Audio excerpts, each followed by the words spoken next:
నమస్తే మన హైదరాబాద్ కు స్వాగతం. ముందుగా ప్రధాన అంశాలు. క్యూర్ పరిధిలో ఈ నెల 27 నుంచి ఇందిరమ్మ ఇళ్ల కేటాయింపు. 40,900 మంది అర్హుల నుంచి లాటరీ ద్వారా ఎంపిక. మూసీ ప్రాజెక్టు కోసం భూసేకరణ వేగవంతం చేయాలన్న సీఎం. తక్కువ వడ్డీ రుణాలపై దృష్టి పెట్టాలని మున్సిపల్ కమిషనర్లకు సూచన. సీఎం రేవంత్ రెడ్డికి తెలంగాణ ఎగ్జిబిటర్ల అసోసియేషన్ లేఖ.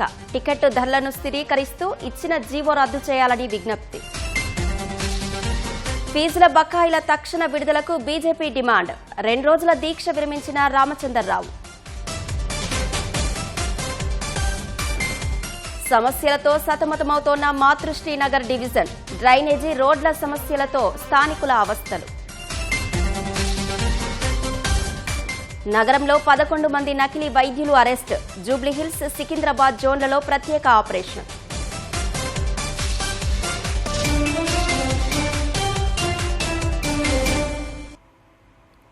హైదరాబాద్ క్యూర్ పరిధిలో ఎల్ఐజీ ఇందిరమ్మ ఇళ్లకు 40,900 మంది అర్హులను గుర్తించినట్లు ప్రభుత్వం ప్రకటించింది.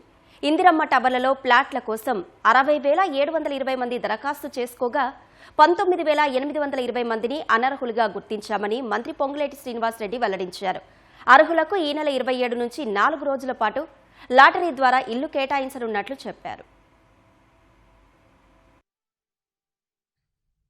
హైదరాబాద్ కోర్ అర్బన్ పరిధిలో ఇందిరమ్మ ఇళ్ల టవర్ల నిర్మాణానికి వేగంగా అడుగులు పడుతున్నాయి. సచివాలయంలో ఇందిరమ్మ టవర్ల నిర్మాణం, దరఖాస్తులు, లాటరీ ప్రక్రియపై గృహ నిర్మాణ శాఖ పొంగులేటి శ్రీనివాసరెడ్డి సమీక్షించారు. క్యూర్ పరిధిలోని 16 నియోజకవర్గాల్లో దాదాపు 807 కోట్ల రూపాయలతో నిర్మించనున్న ఇందిరమ్మ టవర్ల కోసం 60,720 మంది దరఖాస్తు చేశారు. ఈ మొత్తం దరఖాస్తుల్లో 40,900 మందిని అర్హులుగా గుర్తించినట్లు మంత్రి పొంగులేటి తెలిపారు. 19,820 మందిని అనర్హులుగా గుర్తించామని చెప్పారు. అర్హులైన వారికి ఈ నెల 27 నుంచి 30వ తేదీ వరకు పారదర్శకంగా లక్కీ డ్రా ద్వారా ఇందిరమ్మ ఇళ్ల కేటాయింపు జరుగుతుందన్నారు. ఈ నెల 27న రాయదుర్గం, కేపీహెచ్బీ కాలనీ, మైలార్ దేవరపల్లి, రెడ్ హిల్స్ లో డ్రా తీస్తామని చెప్పారు. 28న కౌకూర్, పాటిగడ్డ, జల్పల్లి, కుల్సుంపురలో, 29న Jubilee Hills MLA colony, Bowenpally, Bandlaguda LIG colony, Nandi ముసలిగూడలో లక్కీ డ్రా ఉంటుందన్నారు. ఈ నెల 30న Gajula Ramaram, Amberpet city police lines, Gaddiannaram,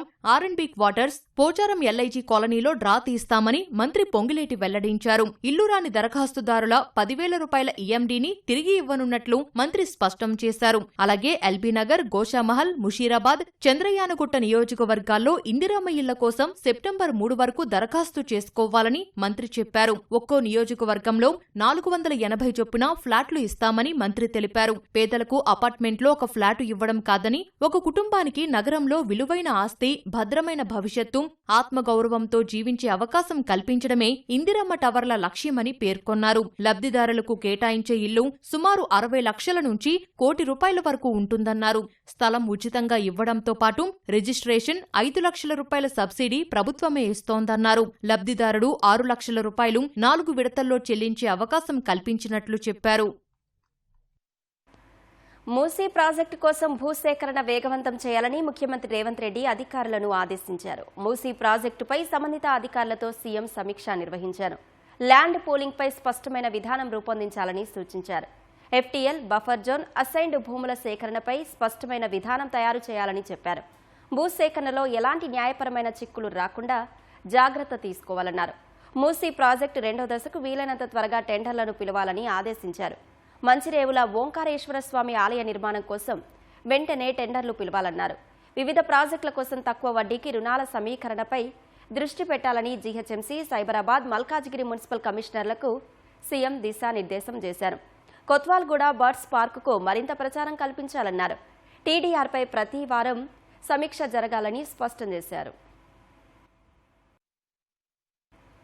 ముఖ్యమంత్రి రేవంత్ రెడ్డి ఫ్యూచర్ సిటీని గొప్ప రియల్ ఎస్టేట్ వ్యాపారంగా చేయాలని చూస్తున్నారని బీఆర్ఎస్ నేత ఆర్ఎస్ ప్రవీణ్ కుమార్ ఆరోపించారు. సచివాలయంలో సోమవారం ప్రెస్ మీట్ పెట్టడానికి కారణం అదేనని విమర్శించారు. సీఎం ఆలోచనలన్నీ ఫ్యూచర్ సిటీ చుట్టూనే తిరుగుతున్నాయని పేర్కొన్నారు. తెలంగాణకు మణిరత్నం లాంటి ఉస్మానియా యూనివర్సిటీకి 1000 కోట్లు ఇస్తామని 2025లో ప్రకటించిన రేవంత్ రెడ్డి ఇప్పటి వరకు 1 రూపాయి కూడా ఇవ్వలేదని ఆర్ట్స్ కాలేజ్ ప్రిన్సిపల్ చెప్పారని వెల్లడించారు. ముందు రాష్ట్రంలోని విశ్వవిద్యాలయాలకు నిధులు విడుదల చేసి వాటి అభివృద్ధిపై దృష్టి పెట్టాలని సీఎంకు ప్రవీణ్ సూచించారు.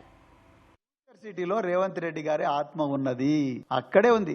బాధంతా ఏంటంటే నేను ఫ్యూచర్ సిటీని ఒక గొప్ప రియల్ ఎస్టేట్ ఎంటర్ప్రైజ్ గా చేయాలని చూస్తా ఉన్నాను. అక్కడ మాకు 3,000 ఎకరాల భూమి ఉన్నది.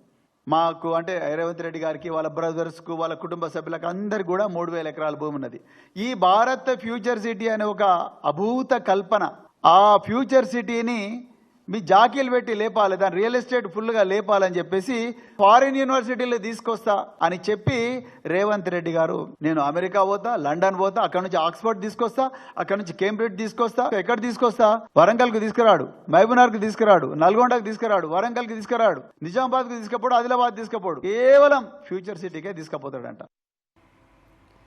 తెలంగాణలో విద్యార్థుల ఫీజు రియంబర్స్మెంట్ బకాయిలు 15,000 కోట్లను ప్రభుత్వం తక్షణమే విడుదల చేయాలని బీజేపీ డిమాండ్ చేసింది. ఫీజుల బకాయి బీజేపీ లడాయి పేరుతో పార్టీ రాష్ట్ర అధ్యక్షుడు రామచంద్రరావు నిన్న ఉదయం 11 గంటల నుంచి ఈ రోజు మధ్యాహ్నం 2 గంటల వరకు దీక్ష నిర్వహించారు. ఈ దీక్షకు సంఘీభావం తెలిపిన ఆ పార్టీ ముఖ్య నేతలు కాంగ్రెస్ ప్రభుత్వంపై విమర్శలు గుప్పించారు. ఫీజు రియంబర్స్మెంట్ బకాయిలు చెల్లించని కారణంగా విద్యార్థులు, వారి తల్లిదండ్రులు అవస్థలు పడుతున్నారని వివరించారు. ఫీజు బకాయిలతో పాటు పదవీ విరమణ పొందిన ఉద్యోగుల బకాయిలను కూడా ప్రభుత్వం విడుదల చేయాలని డిమాండ్ చేశారు. నిరాహార దీక్షలో రామచంద్రరావు స్వల్ప అస్వస్థతకు గురికాగా వైద్యులు పరీక్షలు నిర్వహించారు. రామచంద్రరావుకు గ్లూకోజ్ ఎక్కించాలని సూచించినప్పటికీ ఆయన నిరాకరించారు. మధ్యాహ్నం బీజేపీ నేతలు ఆయనతో దీక్ష విరమింపజేశారు. మా విద్యార్థుల ఫీజు బకాయిలతో పాటుగా 35 సంవత్సరాలుగా ఉద్యోగం చేసి సర్వీస్ చేసి వాళ్ళు దాచుకున్నటువంటి డబ్బు ఇవ్వకుండా ఫైనాన్స్ డిపార్ట్మెంట్ దగ్గర వాళ్ళు పోయి అయ్యా సావక ముందే మా డబ్బులు ఇవ్వమని చెప్పి కొడుతున్నటువంటి దుస్థితి. ఈ సర్కార్ 30% సర్కారుగా పేరు తెచ్చుకున్నది. ఎన్ని సంవత్సరాలు ముఖ్యమంత్రి ఉన్నవని కాదు, ఎంత గొప్ప పేరు తెచ్చుకున్నది ముఖ్యం. కానీ వాళ్ళ అతి తక్కువ కాలంలోనే ప్రజల చేత చీకొట్టించుకున్న ఏకైక ముఖ్యమంత్రి రేవంత్ రెడ్డి గారి చరిత్రకెక్తాడు. గచ్చిబౌలి అంజయ్యనగర్లో భవనం కూలిన ఘటనతో అప్రమత్తమైన సైబరాబాద్ మున్సిపల్ కమిషనరేట్ అధికారులు అనధికార నిర్మాణాల కూల్చివేత కొనసాగిస్తున్నారు. ఇటీవల పక్కకు ఒరిగిన ప్రమాదకర భవనాన్ని ఇప్పటికే నేలమట్టం చేసిన అధికారులు ఆ భవనం చుట్టుపక్కల సహా మొత్తం 17 అనధికారిక నిర్మాణాలను కూల్చివేశారు. ఇందులో శేరిలింగంపల్లి జోన్ పరిధిలో 7, కూకట్పల్లి జోన్లో 2, కుత్బుల్లాపూర్ జోన్ పరిధిలో 8 భవనాలు ఉన్నాయి. ప్రస్తుతం నిర్మాణ దశలో ఉన్న మరో 11 భవనాలకు నోటీసులు జారీ చేశారు. మైక్యూర్ యాప్, ప్రజావాణిలో వచ్చిన ఫిర్యాదుల ఆధారంగా మొత్తం 54 అనధికారిక నిర్మాణాలు గుర్తించిన అధికారులు అన్నింటిపై చర్యలు తప్పవని ఇప్పటికే తేల్చి చెప్పారు.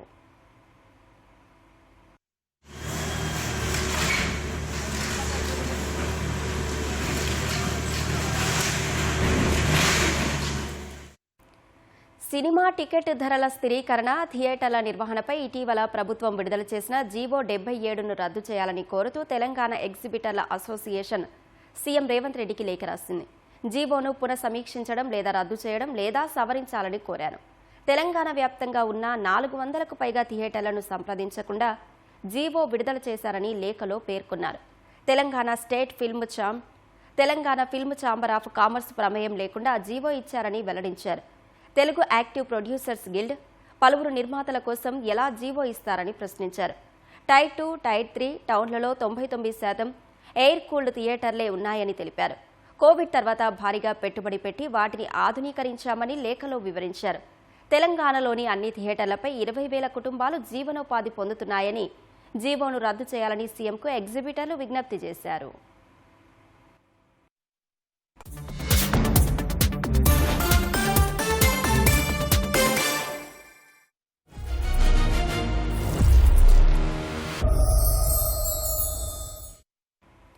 మాతృశ్రీనగర్ డివిజన్ ఒకప్పుడు కాలనీగా ఉన్న ప్రాంతం నేడు డివిజన్గా మారి గణనీయమైన ప్రగతి సాధిస్తోంది. ఓవైపు ఐటీ సొబగులు, మరోవైపు మౌలిక వసతులతో డివిజన్ అభివృద్ధి కాంతులతో విరాజిల్లుతోంది. కానీ ఇదంతా నాణానికి ఒకవైపే. అంగట్లో అన్నీ ఉన్నా అల్లుడి నోట్లో శని అన్నట్లు సుదీర్ఘకాలంగా వేలాది కుటుంబాలను ఒక ప్రధాన సమస్య వేధిస్తోంది. ఈ డివిజన్లోని గోకుల్ ప్లాట్స్, ఆదిత్యనగర్, సుభాష్ చంద్రబోస్ నగర్ ప్రాంతాల్లో నివాసాల క్రమబద్ధీకరణ సమస్య దశాబ్దాలుగా కొలిక్కి రాకపోవడమే ఇందుకు కారణం. సైబరాబాద్ మున్సిపల్ కార్పొరేషన్లో నూతనంగా ఏర్పాటైనప్పటికీ అభివృద్ధిలో దూసుకెళ్లిపోతోంది మాతృశ్రీనగర్ డివిజన్. గతంలో మాధాపూర్ డివిజన్లో ఉన్న మాతృశ్రీనగర్ కాలనీ పునర్విభజన తర్వాత కొత్త డివిజన్ గా ఏర్పాటైంది. 10 ఏళ్లుగా కాలనీలో మౌలిక వసతులు పెరిగి అభివృద్ధిలో కొత్త పుంతలు తొక్కుతూ వస్తోంది. ప్రస్తుతం మాతృశ్రీనగర్ ను నూతన డివిజన్ గా ఏర్పాటు చేసిన తర్వాత అభివృద్ధిలో మరింత దూసుకుపోతోందని కాలనీ వాసులు హర్షం వ్యక్తం చేశారు. గతంలో స్థానిక ఎమ్మెల్యే అరికిపూడి గాంధీ ప్రత్యేక చొరవ చూపి కాలనీకి 10 కోట్ల నిధులతో సీసీ రోడ్లు వేయించారని కాలనీ వాసులు గుర్తు చేసుకున్నారు. కానీ క్రమంగా కాలనీలో జనాభా పెరిగి విద్యాలయాలు, వాణిజ్య సంస్థలు పెరిగిపోయాయి. ఫలితంగా డ్రైనేజీ సమస్యలు ఉత్పన్నమయ్యాయి. పెరుగుతున్న డ్రైనేజీ సమస్యలు పరిష్కరించి దెబ్బతిన్న రోడ్లను తక్షణమే పునర్నిర్మించాలని కోరారు. ఇప్పుడు సీఎంసీ అయిన సందర్భంలో మాతృశ్రీనగర్ని ప్రత్యేకంగా ఒక డివిజన్ చేయడం మాకు ఎంతో సంతోషకరం. దానికి కారణమైనటువంటి ఆఫీసర్లకు కానీ ప్రభుత్వానికి కానీ మా కాలనీ తరఫున ప్రత్యేక ధన్యవాదాలు తెలుపుకుంటున్నాం. ఇప్పుడు మేము కోరుకుంటుంది ఏంటంటే ఈ పెరిగిన జనాభా వల్ల, పెరిగిన హాస్టల్స్ వల్ల మురుగునీటి సమస్య కొంచెం పెరిగింది. దాన్ని మళ్ళీ గాంధీ గారి దృష్టికి తీసుకెళ్లి ఇటువంటి మళ్ళీ యూజీడీ కానీ ఇప్పుడు ఉన్న బీటీ రోడ్లు 10 సంవత్సరాలు అయిపోయింది కాబట్టి ఆ బీటీ రోడ్లు అన్ని సీసీ రోడ్లుగా మార్చే ప్రక్రియలో కొన్ని రోడ్లు ఇప్పుడు చేస్తూ ఉన్నాము. అసోసియేషన్ అలాగే గాంధీ గారు మొత్తం అన్ని కంప్లీట్ చేశారు. మాకు చాలా బాగుంది. ఇలాగే ఈ డెవలప్మెంట్ వర్క్ ఇంకా జరగాలని కోరుకుంటున్నాం. కానీ ఇక్కడ ఒక టెంపుల్ అనేది లేదండి. అది కూడా వస్తే ఇంకా చాలా బాగుంటుందని మా ఉద్దేశం. మాతృశ్రీనగర్ డివిజన్ పరిధిలోని ఆదిత్యనగర్ కాలనీ వాసులు తీవ్ర సమస్యలను ఎదుర్కొంటున్నారు. కాలనీలో డ్రైనేజీ వ్యవస్థ లేకపోవడంతో చిన్నపాటి వర్షం కురిసినా వరద నీరు రోడ్లపైనే నిలిచిపోతోంది. ఈ నీరంతా చివరకు ఆఫీస్పేట్ రైల్వే స్టేషన్ సమీప ప్రాంతాలకు చేరుతుండటంతో స్థానికులు, ప్రయాణికులు తీవ్ర అవస్థలు పడుతున్నారు. ఆఫీస్పేట్ రైల్వే స్టేషన్ కు ఒకే వైపు అభివృద్ధి చేయడంపై స్థానికులు తీవ్ర అసంతృప్తి వ్యక్తం చేస్తున్నారు. ఆదిత్యనగర్ వైపు ఉన్న స్టేషన్ ప్రవేశ మార్గాన్ని, కనీస సౌకర్యాలను పూర్తిగా విస్మరించారని స్థానికులు ఆవేదన వ్యక్తం చేశారు. ఎమ్మెల్యే సీట్స్ పెరుగుతున్నాయి, కార్పొరేటర్ పెరుగుతున్నాయి, అందుకు డివిజన్ కూడా పెంచారు. సరే కొద్దిగా దాంట్లో ఇబ్బంది ఉంది మాకు. ఓల్డ్ ఆఫీస్ రోడ్ సైడ్ చేస్తుంది, కానీ ఇక్కడ న్యూ ఆఫీస్ డెవలప్మెంట్ చేస్తలేదు. ఎందుకంటే జనాలు రారా, ఇక్కడ ప్రజలు రారా? హైటెక్ ఏరియా మొత్తం ఎక్కడుంది, ఎక్కడ డెవలప్మెంట్ చేస్తలేరు. మేము సెంట్రల్ గవర్నమెంట్ విజ్ఞప్తి అది చేస్తున్నాము. మా రైల్వే స్టేషన్ న్యూ ఆఫీస్పేట్ ఆదిత్య రైల్వే స్టేషన్ ఏదైతే ఉందో అది అటు ఎలా చేస్తున్నారో ఇటు అలాగే డెవలప్మెంట్ చేయండి. అవుట్లెట్ ప్రాబ్లమ్ సాల్వ్ చేయాలని నేను విజ్ఞప్తితో కోరుతున్నాను మా జనాల దిక్కులే. అంగట్లో అన్నీ ఉన్నా అల్లుడి నోట్లో శని ఉన్నట్లు డివిజన్లో అభివృద్ధి ఎంత ఉన్నా నివాసాల క్రమబద్దీకరణ సమస్య మాత్రం ఇప్పటికీ వెంటాడుతోంది. ఈ ప్రాంతాల్లో దాదాపు 30 నుండి 40 సంవత్సరాలుగా వేలాది మంది ప్రజలు స్థిర నివాసాలు ఏర్పాటు చేసుకుని జీవిస్తున్నారు. ఆస్తికి సంబంధించిన రూపురేఖలు మారి చుట్టూ ఆధునిక వసతులు వచ్చినప్పటికీ స్థలాలు, ఇళ్లకు సంబంధించి అధికారిక రిజిస్ట్రేషన్లు లేవని, అదే తమకు శాపంగా మారిందని స్థానికులు చెబుతున్నారు. అత్యవసర పరిస్థితుల్లో ఇల్లు అమ్మాలన్నా, కొనాలన్నా కేవలం నోటరీ డాక్యుమెంట్లపైనే ఆధారపడాల్సిన దుస్థితి నెలకొందని స్థానికులు వాపోయారు. కరెంటు మీటర్ల సమస్య, కరెంటు మీటర్ చాలా ప్రాబ్లం జరుగుతుంది. కరెంటు మీటర్లకి అనేకమైన మీటర్లు లేకపోవటం వల్ల ఇబ్బందికరంగా మారిపోయింది. అలాగే రెగ్యులరైజేషన్ అంటే అది టైం వచ్చినప్పుడు ఎప్పుడు చేస్తారో తెలియదు.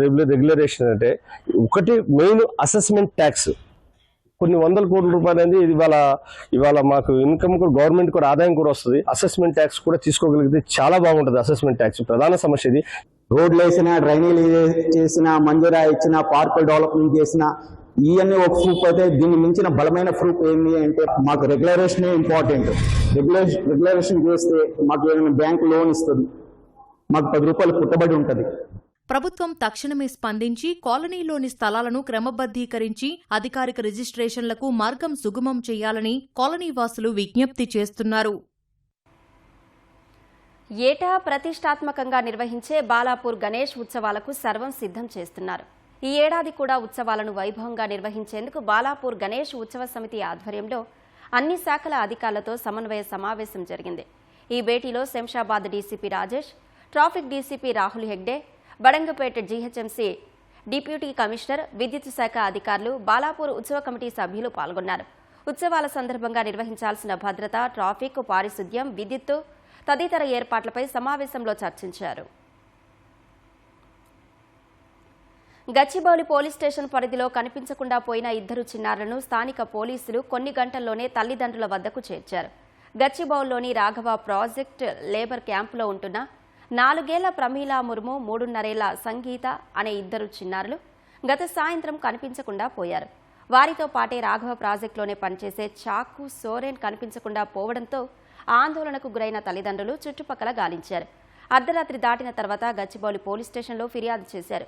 వెంటనే రంగంలోకి దిగిన పోలీసులు లేబర్ క్యాంప్ పరిసరాల్లోని సీసీటీవీ ఫుటేజీలను పరిశీలించి నిందితుడు ఘట్కేసర్ వైపు వెళ్లినట్లు గుర్తించారు. వెంటనే అక్కడకు చేరుకుని ఘట్కేసర్ రైల్వే స్టేషన్లో చాకు సోరెన్ను అదుపులోకి తీసుకున్నారు. 2 చిన్నారులను సురక్షితంగా కాపాడి తల్లిదండ్రులకు అప్పగించారు.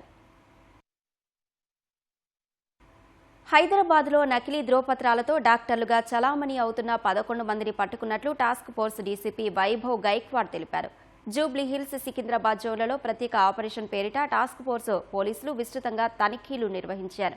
ఇందులో భాగంగా చిక్కిన 11 మంది నకిలీ వైద్యులను అదుపులోకి తీసుకుని వారి నుంచి ఔషధాలను స్వాధీనం చేసుకున్నారు. 11 డాక్టర్స్ గత కొన్ని సంవత్సరం నుంచి ఫేక్ డాక్టర్ సర్టిఫికేట్ పట్టుకొని సొసైటీలో రెగ్యులర్గా అది డాక్టర్గా పోస్ట్ చేసి ఈ ట్రీట్మెంట్ రెగ్యులర్గా చేస్తూ ఉన్నారు. సో వాళ్ళకి ఈరోజు మేము అప్రెంట్ చేశాము. ఈ రెగ్యులర్గా ఆల్మోస్ట్ 10 to 40 పేషెంట్కి ట్రీట్మెంట్ ఇస్తున్నారు. ఈ all doctors almost 50 to 200 rupees ప్రతి పేషెంట్స్లో ఛార్జ్ చేస్తున్నారు. ఈ అన్ని క్లినిక్స్ నుంచి కొన్ని fake certificates, doctor rubber stamps, doctor prescription pads, thousands of injections, thousands of medicines and other medical equipment seize చేశాము.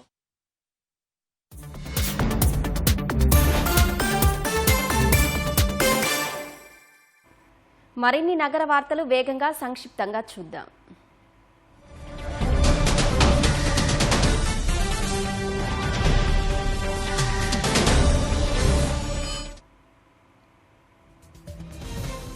టిమ్స్ సనత్ నగర్లో టారిఫ్లకు సంబంధించి నిమ్స్ రూల్స్నే వర్తింపజేయాలని ఎగ్జిక్యూటివ్ కౌన్సిల్ నిర్ణయించింది. సనత్ నగర్ టిమ్స్ ఆసుపత్రి ఎగ్జిక్యూటివ్ కౌన్సిల్ తొలి సమావేశంలో డాక్టర్లతో కలిసి వైద్యారోగ్య శాఖ మంత్రి దామోదర రాజనరసింహ పాల్గొన్నారు. వైద్యులు, సిబ్బంది నియామకం, టారిఫ్లపై చర్చించి నిమ్స్ విధానాన్ని అవలంబించాలని నిర్ణయించారు. పర్యావరణ పరిరక్షణ కోసం ప్రతి ఒక్కరూ మొక్కలు నాటాలని సనత్ నగర్ ఎమ్మెల్యే తలసాని శ్రీనివాస్ యాదవ్ పిలుపునిచ్చారు. రామ్ గోపాలపేట డివిజన్ వెంకట్రావు పార్కులో నిర్వహించిన వన మహోత్సవానికి హాజరైన ఆయన అక్కడ మొక్కలు నాటారు. ప్రతి ఒక్కరూ తమ ఇంటి పరిసరాల్లో మొక్కలను నాటి వాటిని సంరక్షించాలని తలసాని కోరారు. చిన్నారులు, యువత డ్రగ్స్ బారిన పడకుండా చూడటమే తమ కర్తవ్యమని మహేశ్వరం డీసీపీ నారాయణరెడ్డి పేర్కొన్నారు. డ్రగ్స్ అమ్మిన వారు సహా కొనుగోలుదారులపై కఠిన చర్యలు తీసుకుంటున్నామని తెలిపారు. డ్రగ్స్ బారిన పడకుండా ఎలాంటి చర్యలు తీసుకోవాలన్న అంశంపై ఈగల్ టీంతో కలిసి ప్రత్యేక భేటీ ఏర్పాటు చేశారు. తల్లిదండ్రులు తమ పిల్లల ప్రవర్తనపై నిఘా ఉంచాలని సూచించారు. ఢిల్లీలో విద్యార్థులపై జరిగిన దాడిని ఖండిస్తూ యువజన కాంగ్రెస్ నాయకులు నిరసన చేపట్టారు. లిబర్టీ నుంచి అంబేద్కర్ విగ్రహం వరకు కేంద్ర ప్రభుత్వానికి వ్యతిరేకంగా నినాదాలు చేస్తూ ర్యాలీ నిర్వహించారు. పోలీసులు అడ్డుకోవడంతో కొద్దిసేపు తోపులాట జరిగింది. ఆశా కార్యకర్తల సమస్యలు పరిష్కరించాలని డిమాండ్ చేస్తూ కోఠీలోని కుటుంబ సంక్షేమ శాఖ కమిషనర్ కార్యాలయం ముందు ఆశా సంఘం ఆందోళనకు దిగింది. ఆశా కార్యకర్తలకు నెలకు 18,000 రూపాయల స్థిర వేతనం ఇవ్వాలని డిమాండ్ చేశారు. ఖాళీగా ఉన్న ఆశా కార్యకర్తల పోస్టులను వెంటనే భర్తీ చేయాలని విజ్ఞప్తి చేశారు. గాంధీనగర్ పోలీస్ స్టేషన్ పరిధిలోని ఓ ప్రార్థనా మందిరం కమిటీ ఆగడాలు తట్టుకోలేక ఓ వ్యక్తి ఆత్మహత్య పాల్పడ్డాడు. చనిపోయే ముందు తీసిన సెల్ఫీ వీడియో ద్వారా కీలక విషయాలు బయటపడ్డాయి. ప్రార్థనా మందిరం పక్కనే ఉన్న తమ స్థలం విషయంపై కొందరు వ్యక్తులు పగపట్టి 20 ఏళ్లుగా వేధింపులకు గురి చేస్తున్నారని బాధితుడు ఆరోపించారు.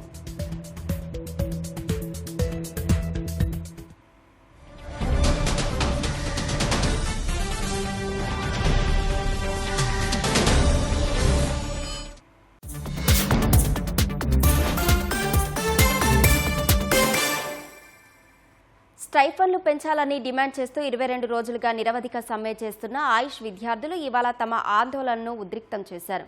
సికింద్రాబాద్లోని ఆయుష్ కమిషనరేట్ కార్యాలయాన్ని ఆయుష్ వైద్య విద్యార్థులు ముట్టడించారు. కార్యాలయం ముందు బైఠాయించి స్టైఫన్లు పెంచాలని నినాదాలు చేశారు. పొరుగు రాష్ట్రాలతో పోలిస్తే తమకు స్టైఫన్లు చాలా తక్కువగా ఉన్నాయని ఆవేదన వ్యక్తం చేశారు. తెలంగాణలోని అల్లోపతి వైద్యులతో సమానంగా తమకు స్టైఫన్లు ఇవ్వాలని డిమాండ్ చేశారు. రాష్ట్ర విభజనకు ముందు స్టైఫన్లు పెంచాలని జీవో ఉన్నప్పటికీ విడిపోయాక మాత్రం దానిని అమలు చేయడం లేదని మండిపడ్డారు. ప్రభుత్వం వెంటనే స్పందించకపోతే సమ్మె ఉధృతం చేస్తామని విద్యార్థులు స్పష్టం చేశారు.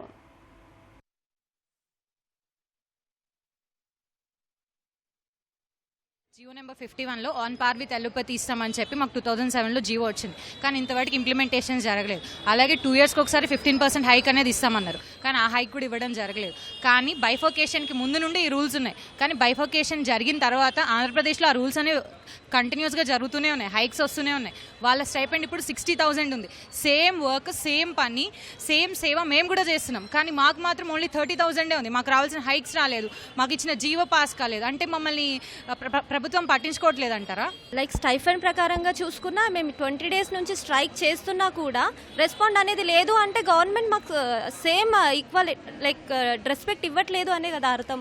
అంటే వాళ్ళు చేస్తే ఇప్పుడు ఆంధ్రాలో చేసిన వెంటనే రెస్పాండ్ అయింది అంటే ఆంధ్రప్రదేశ్ గవర్నమెంట్ పనిచేస్తున్నంత విధంగా మన తెలంగాణ గవర్నమెంట్ అనేది రెస్పాండ్ అవ్వట్లేదు.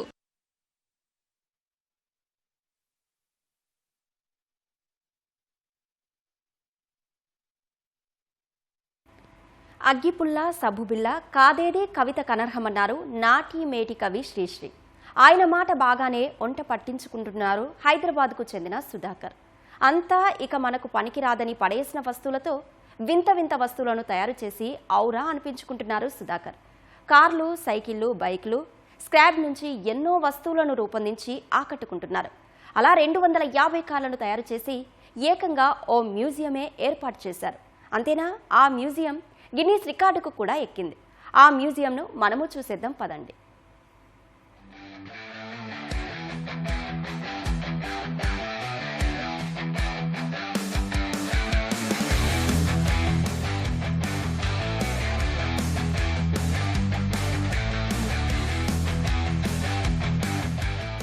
కప్, సోఫా, బర్గర్ ఇలా వేరువేరు ఆకారాల్లో కనిపిస్తున్న ఇవన్నీ కార్లే. ఒకటి గణేష్ కార్, మరొకటి శివలింగం కారు, ఇంకొకటి అయోధ్య టెంపుల్ కార్. ఇలా చెప్పుకుంటూ పోతే ఇక్కడ ప్రతి వస్తువు ఒక కారే. ఇది మాయాజాలమో మంత్రమో కాదు, అదో క్రియేటివ్ కార్ల ప్రపంచం. దేశంలో అత్యంత అరుదైన ఈ సుధా కార్స్ మ్యూజియం అదెక్కడో లేదు, మన సిటీలోని బహదూర్గూడలో ఉంది. స్క్రాప్ తో కొత్త వస్తువులు తయారు చేయడంలో 3 గిన్నిస్ వరల్డ్ రికార్డులు నెలకొల్పిన సుధాకర్ ఈ క్రేజీ మ్యూజియం రూపశిల్పి. చిన్నప్పటి నుంచి ఉన్న హాబీనే ఆసక్తిగా మారి నేడు ప్రపంచంలోనే అతిపెద్ద కార్స్ మ్యూజియాన్ని నెలకొల్పే స్థాయికి తీసుకొచ్చింది. నేడు ఎంతో మంది పిల్లల్ని ఆకర్షిస్తోంది.